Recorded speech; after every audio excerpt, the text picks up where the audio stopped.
Man, I've lost count how many times I say, folks, this is no joke. Like, seriously, I'm not joking here. This is a real news article. You can read it in Zero Hedge.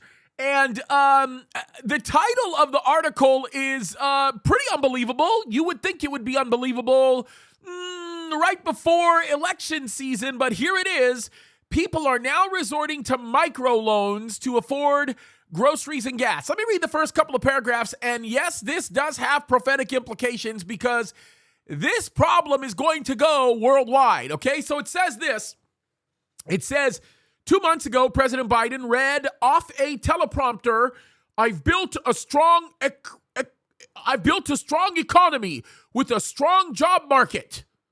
2 months later, and cash-strapped Americans are using microloans to afford gas and groceries amid crippling inflation. Now, when you go on to read the article, it begins to explain in quite articulate details why that condition is not going to be getting better. Rather, did I say getting? That was like a Joe Biden thing. It's not going to be getting better.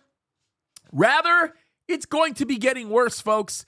Things are going to be getting way worse. Why? Because we know that is the direction that Joe Biden is going. And listen, if I hated this country, if I hated the people of this country, if I hated everything that this country represents, I would do exactly everything that this current president is doing right now, which is why I think all of what he is doing, him and his team, is completely intentional. The goal is to go to a cashless society. That's exactly where they want to drive this thing to, because that is the mindset of globalists, somewhat contrary to the mindset of the deep state, but that's a whole other issue, and that can become very, very complicated. But the reality of it is we are not going to just start seeing this in the United States of America. We are going to see it everywhere else. By the way, understand that the condition that we are seeing is very similar to the black horse in Revelation. The difference is Christians are still living on this earth, so we are the restraining force.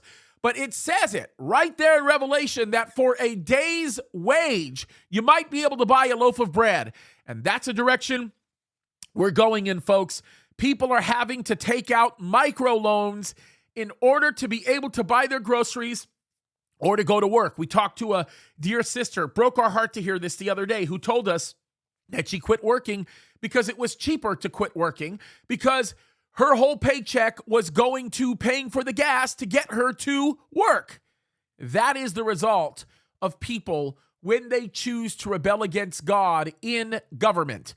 The government is destroying our precious country, but that is because the land, the people of the land have chosen to live an unrighteous life, and that's a direction we're going. The only way we find hope in this is if people turn away from ungodliness and choose to bring in leaders that will stand up for righteousness. Folks, we're in the last day, and I can't think of a better time for us to fight like we've never fought before for good and against evil. It is so incredibly important that we take a stand for righteousness, folks. Jesus is coming soon. I can't emphasize that enough. God bless you guys.